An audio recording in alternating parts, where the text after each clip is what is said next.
Hello bekunare te ichche mui je presentation an guribar janor CNL de hille je news 9 guri go channel age se channel lo je Bangladeshot constitutional reform commission banaoye se subject ore je debate tan ye CN kare bangi debate the rights and risk analysis group e ekan diplomat nte dil briefing করছি এবং report tan release করছি তে আমি যে কে press release দেই CNL for the ego TV চ্যানেলে এই debate tan শুরু করছি এবং এই দিবেতান গরিবাইতে তিনজন মানুষ এলা শীতলুঙ্গি মুই আর বাংলাদেশের সিনিয়র জার্নালিস্ট সেলিম সামাদ আর ভারতের ফর্মার হাই কমিশনার বাংলাদেশত বিনা সিক্রি মুই হদানি সাকমাতে বুঝিদি বারসাঙ্গর সারমার মুয়ান সিএন একান গরি খারমতি অনেক চাকমার হয়তো ইন্টারেস্টে পারে অ্যাকচুয়ালি দিবেতান হিউইয়ে তো দিবেতান যেহেতু ইংরেজি দিউইয়ে হয়তো অনেকে এসে জিনিসের পুরোরি না বুঝিবা যেন যদি সে দিবেতান যদি ফ্রেঞ্চ বা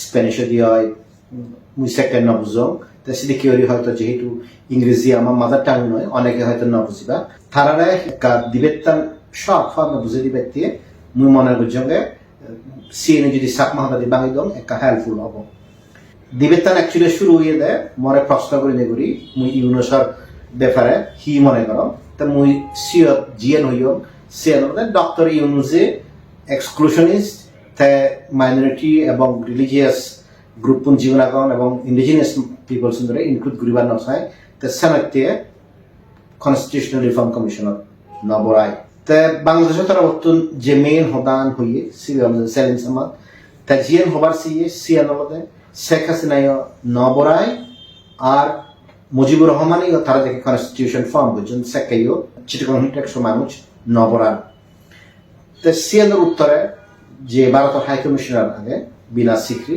আগে দিয়ে এলো দেখা বিনা সিক্রি হয়ে বাংলাদেশের যে সিচুয়েশন আগে সিএন খুব ডেঞ্জারাস কারণ যে সরকার বো আগে সে সরকার বো আলাদা জামাতে ইসলামী ইনডাইরেক্টলি সাপোর্ট করে ফাইনালি মরা যাকে ফিজুর বুঝছেন মুসাকে হোদান হইও মানে শেখ মুজিবুরে যদি ইনক্লুড না করে দেওয়া হয় শেখ হাসিনা যদি ইনক্লুড না করে দেওয়া হয় সিএনের অর্থ নয় যে মোহাম্মদ ইউনুস জিবে লবেন প্রাইজ পেয়ে তাইও ইনক্লুড না করিব বেসিক্যালি যে সারমন মোয়ান ডিবেটটা না সিএন মধ্যে এক্সক্লুশন অফ রিলিজিয়াস মাইনরিটিস এবং ইন্ডিজিনিয়াস পিপলস রিপ্রেজেন্টেটিভ এই যে কমিটি বিয়া এই সাবজেক্টটা নিয়ে মুই হয় কাম দাও বারছে ফার্স্ট অফ অল আলাদা ইন্ডিজিনিয়াস মানুষজনের আর রিলিজিয়াস মাইনরিটিস রিপ্রেজেন্টেটিভ যদি কনস্টিটিউশনাল রিফর্ম কমিশনার Minorities তে সেকে আমার অধিকার নিশ্চিত নহব আমি যে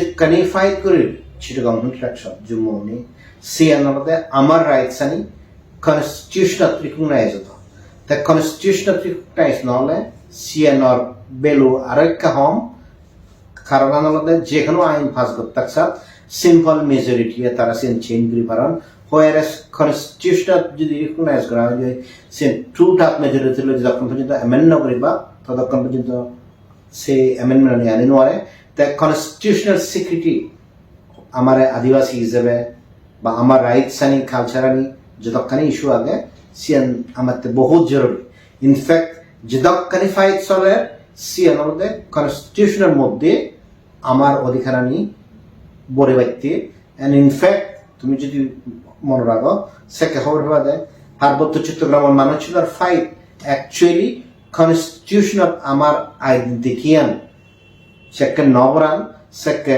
মানবেন্দ্র নারায়ণ লার্মা প্রোটেস্ট গুরিনি গুরি আমি বাঙাল নয় বাঙাল সাকমা নয় বা জুম্ম নয় সিএন হনেও যে দিবেত্তান সৃষ্টি হয়ে সে দিবেত্তান এখনো পর্যন্ত চলে তাছাড়া কনস্টিটিউশনাল রিফর্ম বহুত ক্রুশিয়াল তাই এই কনস্টিটিউশনাল রিফর্ম প্রসেসন বাংলাদেশত অনুপত্রিকা যে মাইনরিটি বা ইন্ডিজিনিয়াস পিপলস নবরান হনৈত্যাত নয় যায় তাই সারাতে মিডিয়াত এজনা বহুত জরুরি এবং জিদ্দুর ভাবে আমি সে চেষ্টা করি ভারতের মিডিয়ার মাধ্যমে সে নামি দামি পত্র পত্রিকা ন্যাশনাল নিউজ পেপার হোক বা টিভি চ্যানেলের নিবেদনের মাধ্যমে হোক তা লাস্ট পয়েন্ট মুঝে জিনিস নবার সাং সিএন পার্বত্য চট্টগ্রাম যোগ্য মানুষ আগে বাংলাদেশত যিগুণ রিলিজিয়াস মাইনরিটি আছে তারার আন্দোলন সম্পর্কে পদগুলো লম্বা কথা আমি শর্টলি হিল ট্যাক্সর যে বিষয় হবার সে ফাইনালি চিটাগং হিল ট্যাক্সর আন্দোলনের ব্যাপারে মুই যিগুণ হেনা মই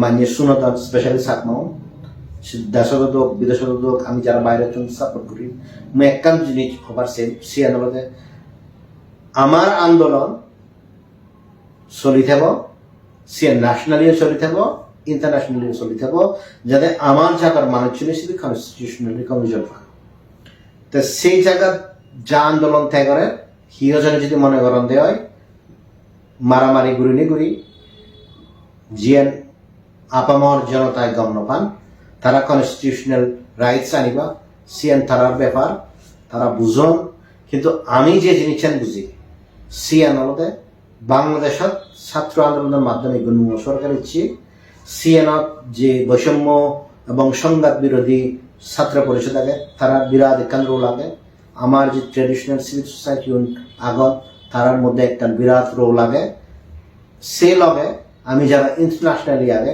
সিএন আমিও বা ইন্টারন্যাশনাল কমিউনিটি ডিপ্লোমেটিক কমিউনিটি বাংলাদেশত ব্যাক কোনো রাইটস আনি রিকগনিশন ফেবাইতে যে একখান রোল আগে আমি সে রোলান প্লে করে যাব জিদ্দুর পারে টিভিত হোক নিউজ পেপারত হোক বা ডিপ্লোমেটিক কমিউনিটির মধ্যে ইন্টারভেনশন করা হোক আমি সিএন যতক্ষণ পর্যন্ত এই প্রসেস আমি চলে যাব ততক্ষণ পর্যন্ত আমি জিদ্দুর পারে আমার আন্দোলনে চালিয়ে যাব এবং আন্দোলন যে যে প্রত্যক্ষা চলি থাকব তাই সেই ট্র্যাকত যারা যারা বিভিন্ন উপায়ে গণতান্ত্রিক প্রথার মাধ্যমে আন্দোলন করার থমাইদু এবং জিগুন জুম্মু আগন সিগুন বেকার রিকোয়েস্ট হলতে যা হাম তাই করে মান্য হাম্ময় তুমি মন দুগুণ ফিও অনেক সময় যদি কেউরি সাইজ দিয়ে কেউরি নয় কিন্তু সিএনের অর্থ নয় যে পার্বত্য চট্টগ্রামের জিগুন মানিয়ে ইকে আন্দোলন গঠন বা তার অধিকার সাধন সিএনই শেষ হব তাই জ্যাকে 2011 কনস্টিটিউশনাল প্রসেস শুরু হয়ে সেকেও আন্দোলন চলিয়ে আর ইকে যেহেতু আর কোনো কনস্টিটিউশন আছে ইকেও চলি থাকব তাই সেনাতে এই ডিবেটটানি বহুত ইম্পর্টেন্ট এবং আমি জিদ্দুর পারে সেবং অন্ধকরি কন্ট্রিবিউট করি পারে A worrying development, it means that the development will have an impact on South Asia. It will have an impact on South Asia because South Asia is multicultural. And in this case, it's about minorities. The Bangladesh interim government has constituted a 9-member reform commission to review and evaluate the constitution. However, the commission has excluded Hindus and other indigenous people from the panel. The Rights and Risk Analysis Group released a report highlighting the intensification of human rights violation against Hindus and other minorities. Suhas Chakma of the group said that the Muhammad Yunus's worldview excludes vulnerable communities, accusing the Yunus-led government of being soft-faced for Islamists in Bangladesh. He pointed out that such exclusionary practices were not seen under former leaders Irshad, Khaleda Zia or Sheikh Hasina. The exclusion of Hindus from the Constitutional Reform Commission comes after a wave of attacks on the community in Bangladesh. From September 19th to October 1st, illegal settlers and the Bangladesh army carried out organized assaults on the indigenous people in the Chittagong hill tract, targeting their shops and businesses. 75 indigenous people were injured and 142 homes, shops and Buddhist temples were looted, destroyed or set on fire. Following these attacks, indigenous people were expelled from districts and sub-district markets dominated by illegal settlers, barring them from economic activities in urban Chittagong hill tract areas due to segregation, communal tension and biased law enforcement. Additionally, Bangladesh government passed an order seeking of an audit of the Hindu officers, widely seen as a measure to racially profile the minority Hindus in the government. The violence was also witnessed when the students had come out. Pratham Olo newspaper between August 5th and August 20th accounted for the violence against Hindus. 1,068 homes and businesses belonging to them were attacked and destroyed. Now, issue is, if you want to reform the constitution, it has to be representative of the communities. If you want to reform the constitution, it has to reflect each and every segment. It has to be participatory in nature. On this issue, I am joined by Ambassador Veena Sikri, former High Commissioner of India to Bangladesh, and Suhas Chakma, Director, Rights and Risk Analysis Group. Suhas, point blank, I'll start. point blank. What does this decision of Yunus tell us about him? Well, it shows that Muhammad Yunus is not the peacemaker which people usually think. I think there is a perception that Muhammad Yunus had received the Nobel Peace Prize. So he is somebody who is liberal, who has a broader view of the world, and he has an inclusive view. But if you look at the exclusion of the indigenous communities, who are about 1.6 million and about 16 million Hindu and other religious minorities, when he excludes these two distinct groups apart from the majority Muslims in Bangladesh, it shows that he is an exclusionist. So he doesn't believe in inclusion of people, inclusion of the vulnerable people. And it's not only, I would say, the religious minorities and the indigenous people. As I said, there is only one woman who has been included. So it shows that Muhammad Yunus actually the soft face of the Jamaat-e-Islami. So he is not a liberal, which the Western diplomats taught and supported. He is actually the face of the Jamaat-e-Islami, which wants to come to power. And at the end of the day, he had to show it, and he could not keep it for a long period, because the moment the first task of the government, which is actually not permitted, or he is not even mandated to this to carry out this particular reform, because his main task is actually to organize the elections so that there could be an elected government, and the elected government could decide what is good or bad for the country. Instead of that, he has gone into reform of the country without any mandate, without suspending the constitution, and nobody knows where he gets these powers from under the constitution of Bangladesh, which has not been suspended as on date. So when he had to take one concrete step, and the first step, the first action which he has done is to exclude and to show to the rest of the world that he is actually fundamentalist, who has been roaming around as a liberal, as a peacemaker, which is absolutely uncalled for. Madam Sikri, wasn't the job of the interim government was to organize elections, and that's about it?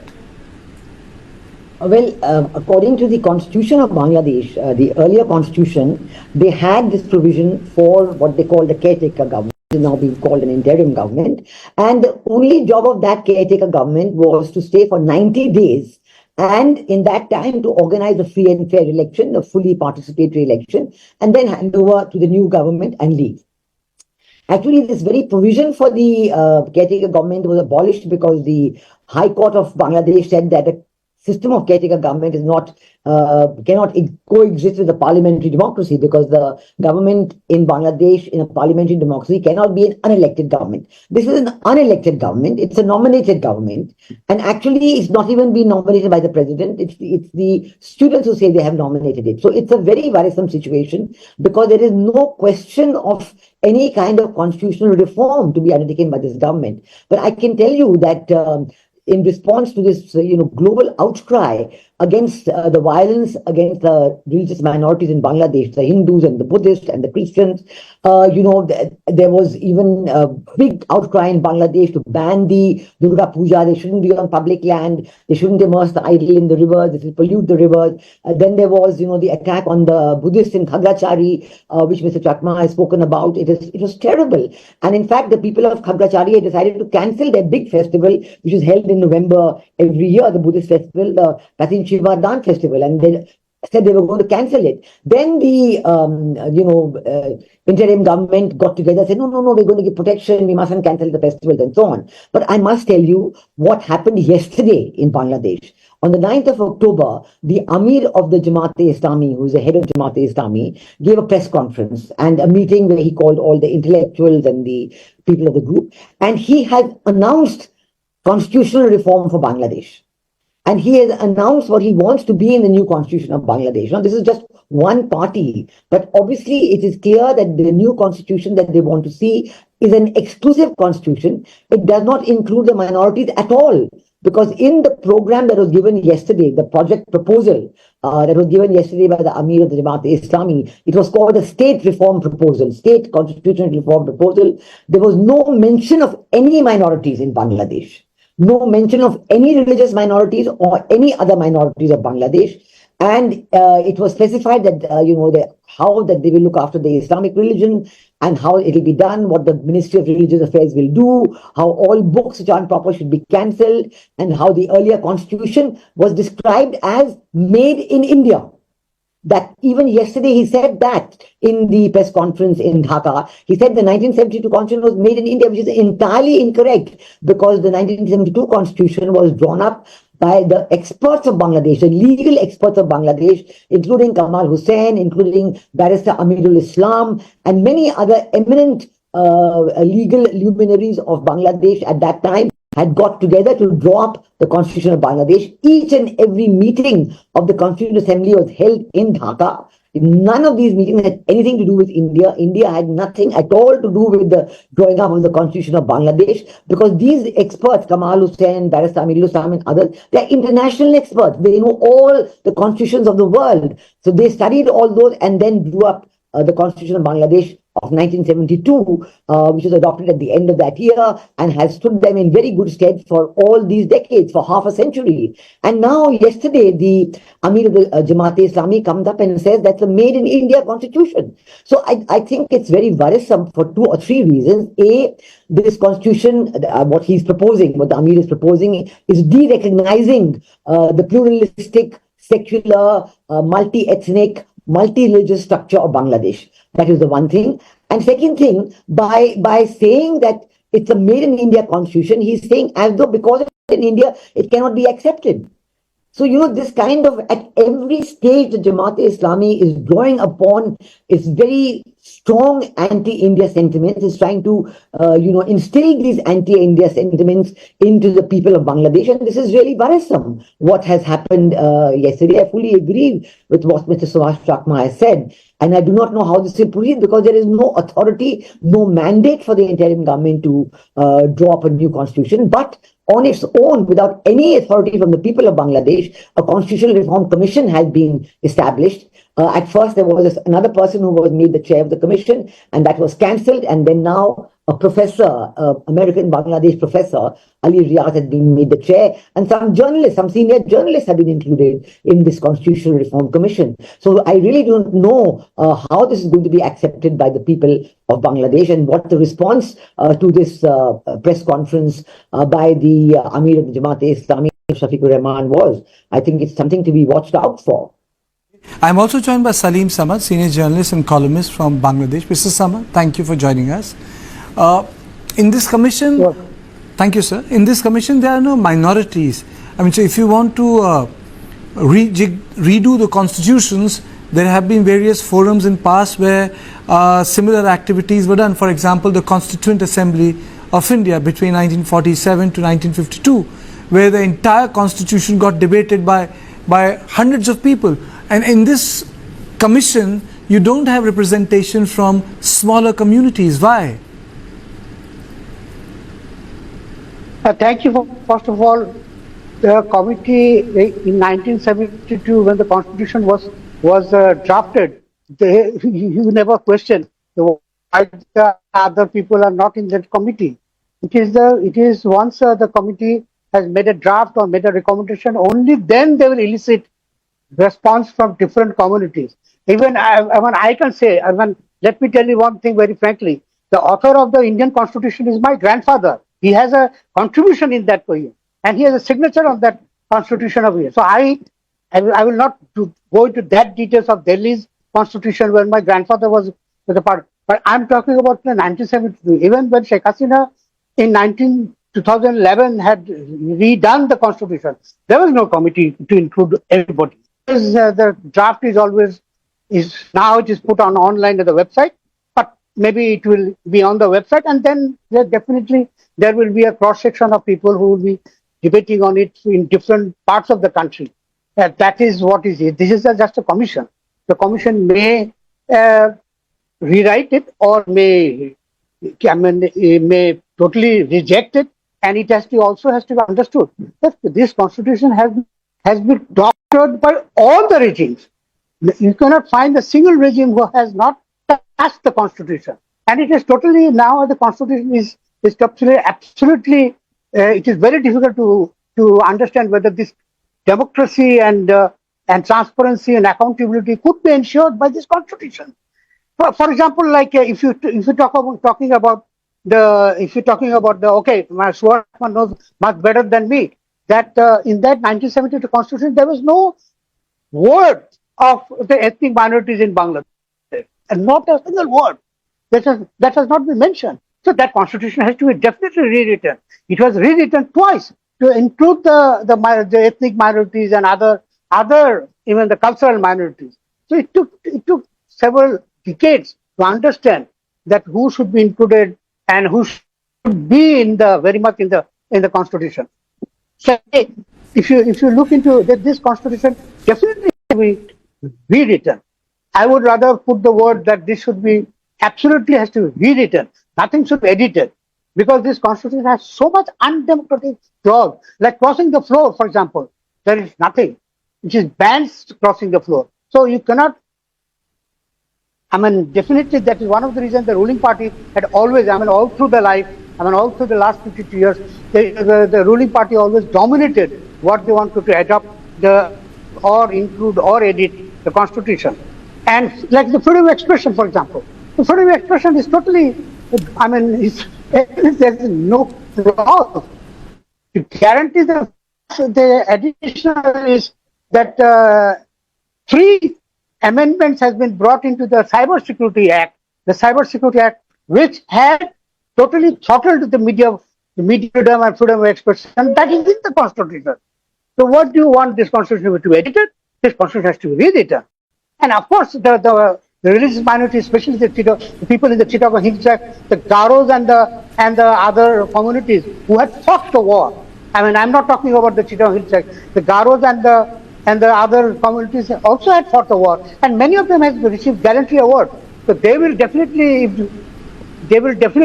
have a space to debate on that issue once there is a recommendation. Recommendation is definitely a committee with, I understand, maybe they are expert. I'm not an expert, so okay. My name is not there, fortunately. Okay, Mr. Samad, before I came to you, Mr. Shahaz Chakma said that the fact that the other communities are not there, it is also a reflection on Mr. Yunus' outlook. He has become the soft face of Jamaat-e-Islami. Your comments? I will not comment on Suhas Chakma because he has much better insight. But I will not say I condemn or but specifically speaking, as I personally know Professor Yunus very well, I was the first journalist to report on his Grameen Bank. That was 32 years ago. What I have seen, he's absolutely a secular person. By practice, by even the food and living style is very much secular. And I still have some trust on him that he will definitely not listen to the Jamaat-e-Islami or the Islamist party. And let me tell you one thing.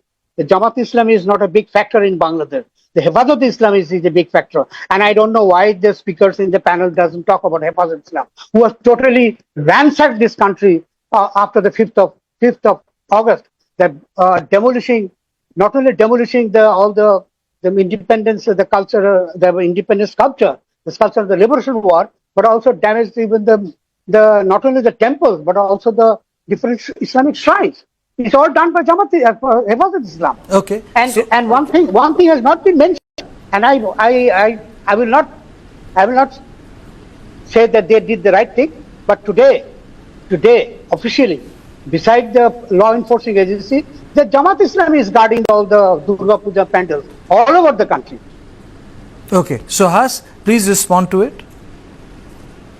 No, I think we have reached such a situation where it's not possible to carry out any kind of attacks on the religious minorities during pujas, because the spotlight is on the community or on the country at that particular point of time. I think what I'll be worried about is whether the same system persists when the elections are announced, because what we have seen both in the Chittagong tracks and elsewhere, usually you need an excuse. So that excuse could be, the election which might come up at certain point of time.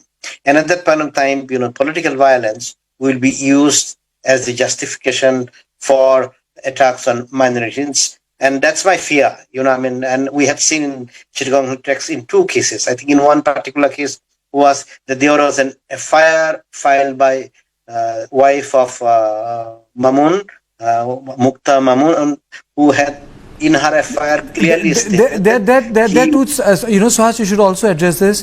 Mr. Samad says that Jamaat is not a big factor, and second, he's saying that Jamaat is protecting puja pandals. I want you to answer that. No, that's what I'm saying. Because there is international spotlight at this point of time because of Durga Puja, and because of the boycott or because of the cancellation of the religious programs in the Chittagong tracks, because of the ban of the tourists in the Chittagong tracks. So there is already enough international spotlight because of what happened from 19th September to 1st October.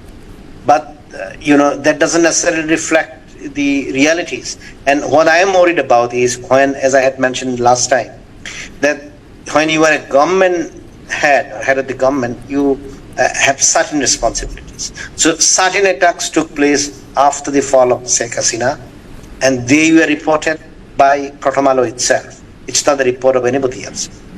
Without the investigation into each of these violence incidents, Dr. Yunus went on to say that these were attacks which were carried out because of the allegiance with the Awami League. Now, without investigation, without registration of the FIR, and without finding or some kind of reports which were submitted or to be submitted before the court, etc., how could you arrive at the conclusion that these attacks actually took place because of the allegiance with the Awami League? So that's why I'm saying that the test of the pudding is the eating. We have to see after the pujas. Pujas is not the right time to carry out any kind of political violence. Okay. So that's why I'll remain what to say. No, it's okay. It's okay. We can all sit together and agree to disagree. But there is an issue here, and there is an issue of related to the a state which has seen an upheaval. Madam Sikri, I have two questions. Is Dr. Yunus going the same path the way Aung San Suu Kyi went in Myanmar? One. Second, Madam, Mr. Samad said that no, you cannot, the JM is not the big, the Jamaat is not a big factor. Is it correct? Do you concur, or you have a contrary position on it? Okay, well, thank you for those questions. Let me first say that I'd like to point out to Mr. Samad that he spoke about the 2011 amendments made by former Prime Minister Sheikh Hasina in the Constitution, which renders it invalid. But I'd like to remind him that in 2011, there was an elected parliament, and that parliament had been elected in 2009. The elections were held at the end of 2008. And though in those elections, which are considered even today to be by far the freest and fairest in Bangladesh in the last more than 50 years, in those elections, former Prime Minister Sheikh Hasina was elected by a 3/4 majority. And it was that government which in 2011 introduced those amendments or whatever they were and adopted them. What I'm trying to say is that in a parliamentary democracy, first of all, in a democracy, any kind of democracy, no reforms can be done by a handful of 5 or 10 people who are nominated by a group who has no constitutional legality. And then they're saying that they'll be done even, and these reforms of the constitution and so many other things will precede the elections.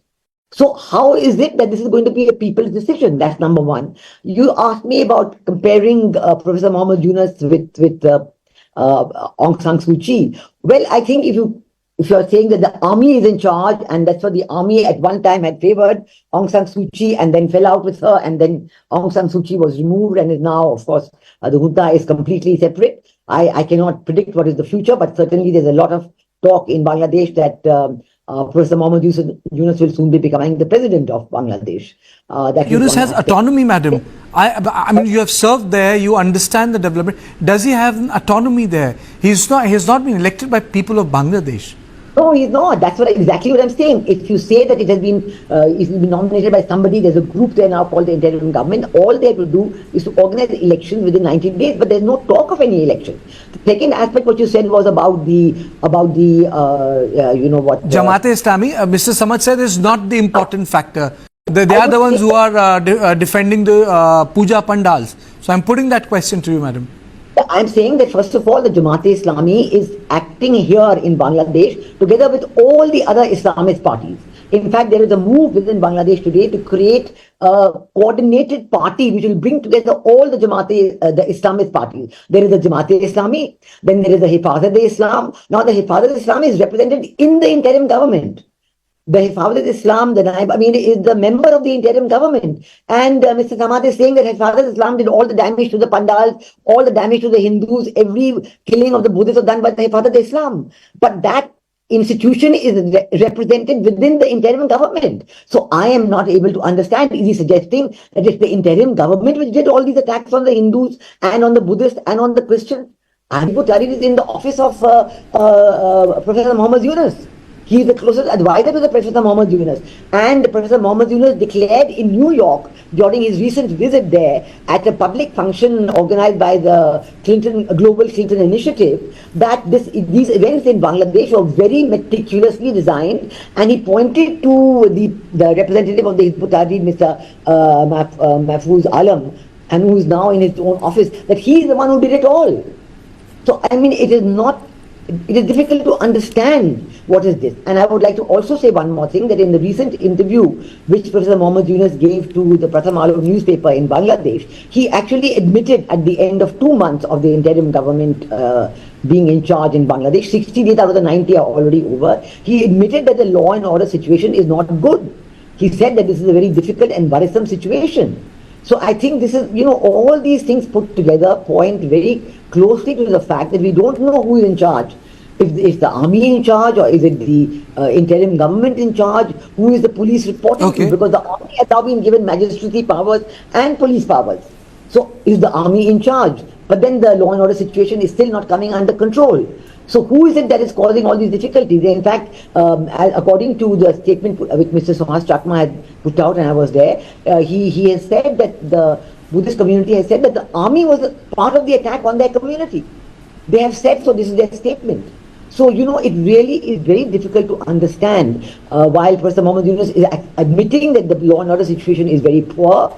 There are people who are blaming the army for it. We have Mr. Samad who is blaming the Hifazat-e-Islam, that Hifazat-e-Islam is in the interim government. It is really very difficult to understand and to pinpoint what is going on, except that there seems to be complete lack of law and order, a very anarchic situation.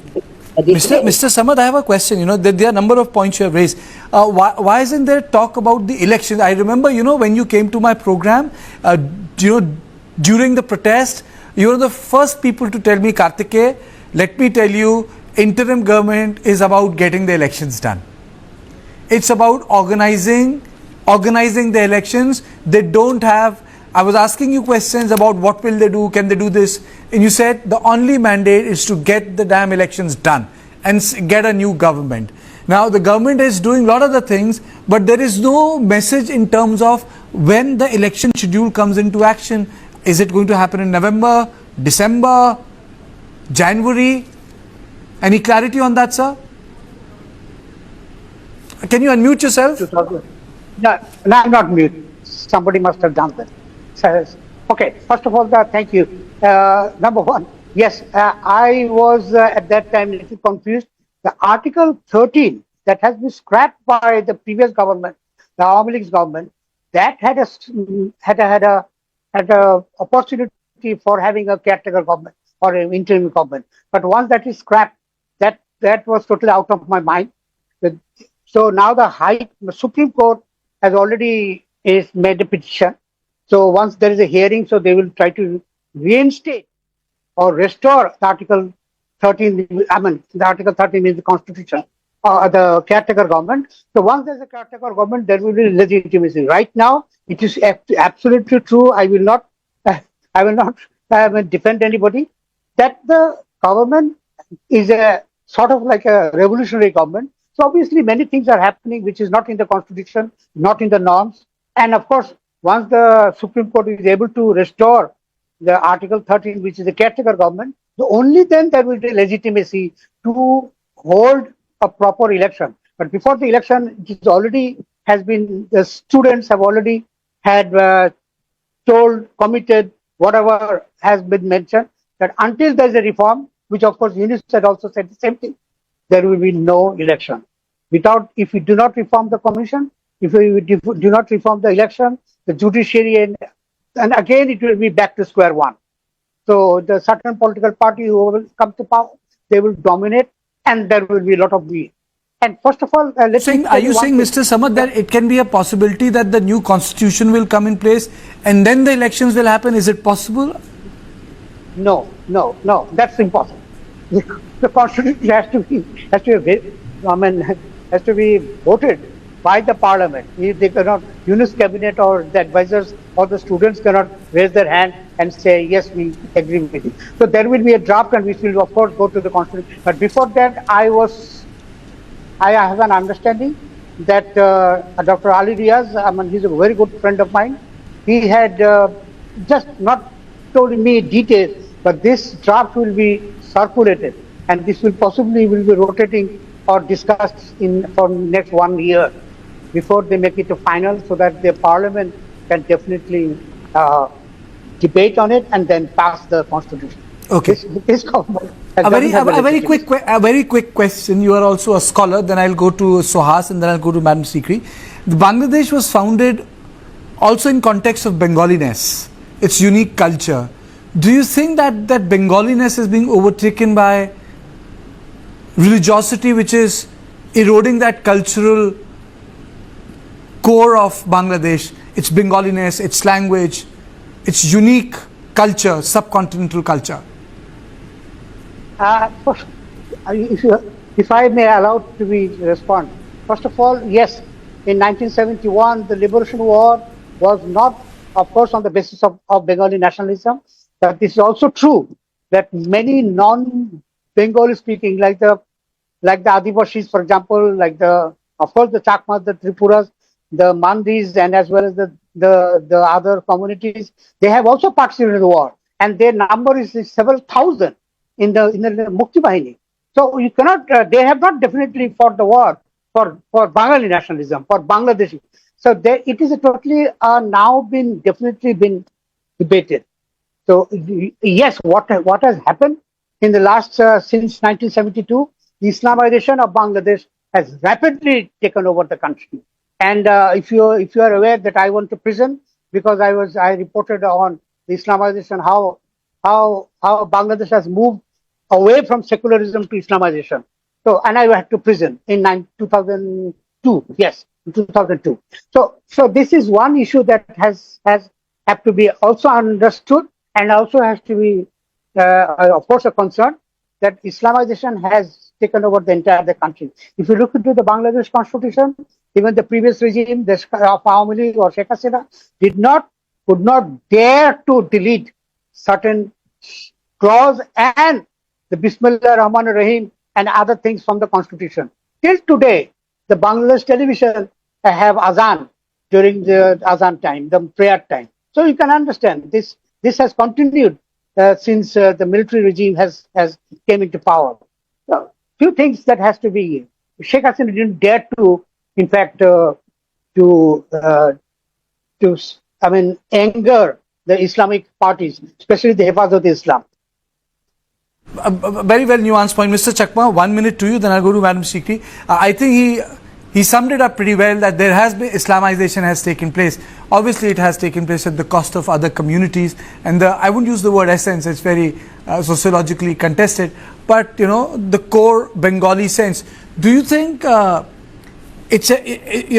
this process is at a point where it cannot be reversed, something which has happened in Pakistan, Afghanistan?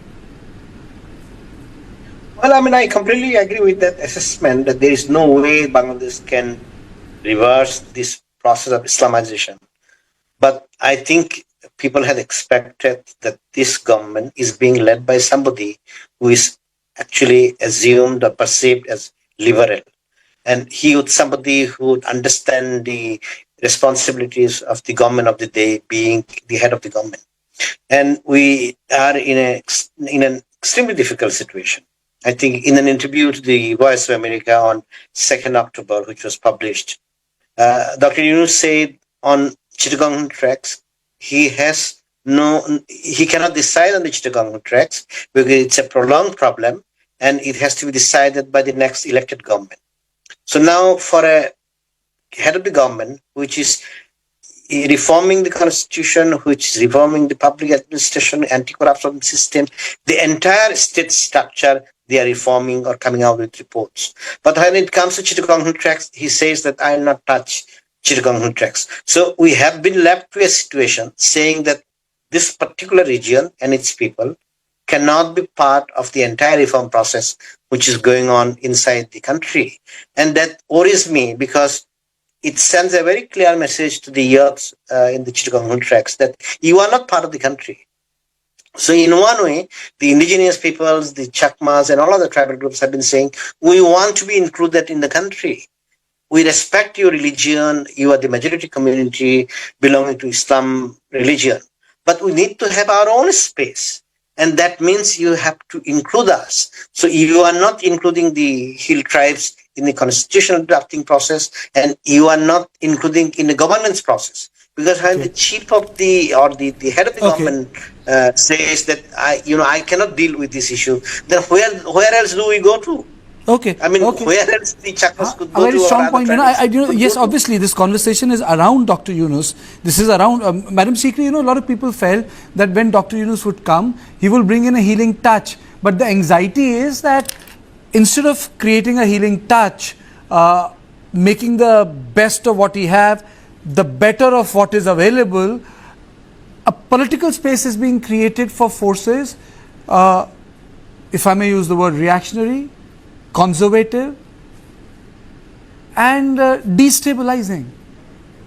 Yes, I agree that today it is the Jamaat-e-Islami that seems to be fully in charge. And in fact, the Jamaat-e-Islami is pushing away their erstwhile ally, the Bangladesh National Party, pushing them out of the picture. There have been clashes between the two. And this is a worrisome situation, which I think many people in Bangladesh are worried about it also.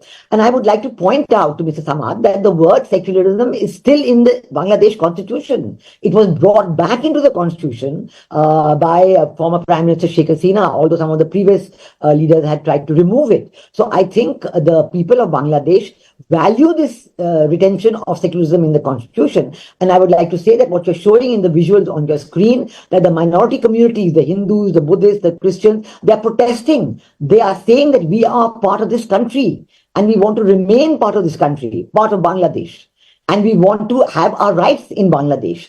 So the Buddhists are saying it in Kangrachari, in the Chittagong Hill Tracts. The Hindus are saying it in Dhaka. The Bishop of Dhaka of Bangladesh has said that also. So I think there is a demand among the minority communities that they want to be part of the system. So I think just as the Jamaat-e-Islami Amir has given his own state reform, I think all the other communities are fully entitled to give their own reforms and to give their constitution which they want to have, and to say what kind of constitution they would like to have. And I would like to say that then in that case, as